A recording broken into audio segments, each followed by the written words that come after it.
రండి బాబు, మీరు రండి, బస్సు వాళ్ళు రండి.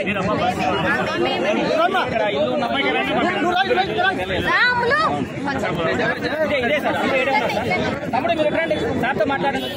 చూడమ్మా, ఇది ఇప్పుడు ఈ బతుకమ్మ గుంట చెరువు ఉన్నది కదా, ఈ చెరువు దీన్ని మొత్తం మేము ఓపెన్ చేస్తాం. అంటే ఇది 5 ఎకరాలు ఉన్నది. దీంట్లో బస్తీ వాళ్ళు ఎవరికైతే ఇల్లు ఉన్నాయో వాళ్ళకి ఎవరికి ఏం ప్రాబ్లం ఉండదు. అర్థమైందా? వాళ్ళ ఎవరికి కూడా అంటే వాళ్ళది అక్కడ చెరువు పక్కన వచ్చినా కానీ కూడా వాళ్ళు భయపడాల్సిన అవసరం లేదు. ఎందుకంటే మీరు ఎప్పుడో ఇల్లు కట్టుకున్నారు, ప్రభుత్వం మీకు ఇచ్చినది. రేపు ఎవడన్నా వచ్చి మీకు చెప్పినా కానీ అంటే ఏదో హైడ్రా వస్తుంది, కూల్ చేస్తుంది ఈ బస్తీ వాళ్ళందరికీ అంటే మీరు ఎవరు నమ్మొద్దు. అర్థమైందా? సో ప్రభుత్వం చాలా స్పష్టంగా ఉన్నది.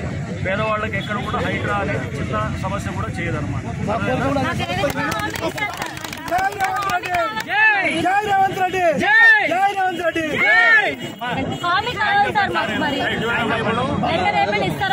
ఈ చెరువు కూడా దీన్ని ఇప్పుడు దాదాపు 5 ఎకరాలు ఉన్నది. అది ఆక్రమణలో అంటే దాన్ని ఏం చేస్తారు, మొత్తం నింపేసి దాన్ని మొత్తము మట్టితోటి లేకపోతే దీంతో మొత్తం చేయడం వల్ల చుట్టుపక్కల అంతా కూడా మసీలన్నీ నిండుతుంటాయి. వాటర్ వర్షం వస్తే అందరికి వస్తాయి. ఇప్పుడు ఆ నీళ్ళంతా ఈ చెరువులోకి వస్తాయన్నమాట. వచ్చి ఒక 5 ఎకరాలు మనం 5 ఎకరాలు చేయగలిగితే కనుక మొత్తం ఆ నీరు వచ్చేటట్టు మీ బస్సుల్లో కొంతవరకు సమస్య దొరుకుతుంది. మీ పక్కన బోర్లు వస్తాయి, నీళ్లు వస్తాయి. మళ్ళీ దాంతోపాటు దీన్ని ఒక చిన్న దీన్ని తయారు చేయొచ్చు అన్నమాట. చెరువు మంచిగా తయారు చేస్తాం, చిన్న పార్క్ లెక్క తయారై మీ అందరికి కూడా మంచిగా అవుతుంది అనమాట. ఈ చుట్టుపక్కల నీళ్లు వస్తాయి.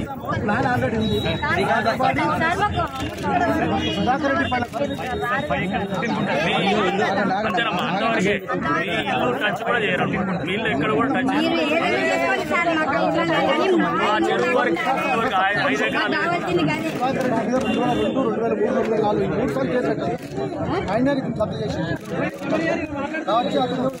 మేము హైడ్రా కూడా కోర్టులో మేము కెవియేట్ ఫైల్ చేసినాం. మేము ఫైల్ చేసి రేపు ఏది కూడా హైకోర్టులో కూడా చూసాం, పేపర్లన్నీ కూడా చూసాం. మా లీగల్ అడ్వైజర్ గారు కూడా మొత్తం దాని మీద లాస్ట్ వారం రోజులు స్టడీ చేసి చూస్తే దాంట్లో ఎక్కడ కూడా ఎటువంటి కోర్టు ఉత్తర్వులు కూడా లేవు. వాళ్ళకు టైటిల్ ప్రూవ్ చేసుకోమని అది చాలా స్పష్టంగా వాళ్ళకి హైకోర్టు ఎప్పుడో చెప్పింది. కానీ టైటిల్ ప్రూవ్ చేసుకోవచ్చు, ఎందుకంటే ఆ చుట్టూ తిప్పుతున్నారు కానీ అసలు పాయింట్ రావట్లేదు. అది అర్థమైంది. మాకు అంత లోతుగా స్టడీ చేసినప్పుడు అర్థమైంది. థ్యాంక్స్ చెప్పండి.